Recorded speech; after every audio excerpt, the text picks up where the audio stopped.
some of the reasons I've learned to admire Susanna Wesley. There are several ideas in Methodism that flow directly from Susanna's influence.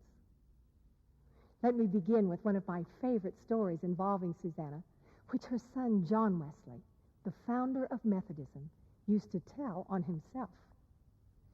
It happened after Susanna was widowed and was living with John in the apartment at the Foundry Chapel, which was Methodist headquarters in London.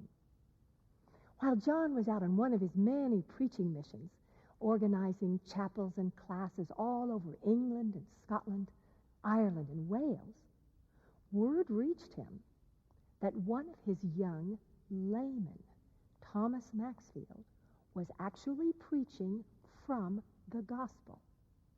Now, this was unacceptable. Only the ordained clergy were allowed to preach. So, John Wesley came rushing back into London, over to the Foundry Chapel, where his mother intercepted him. And Wesley said, "Young Maxfield has turned preacher, I understand." And Susanna said, "John, I urge you to go in and listen to him, for he is just as called of God to preach as you are. Hear him yourself."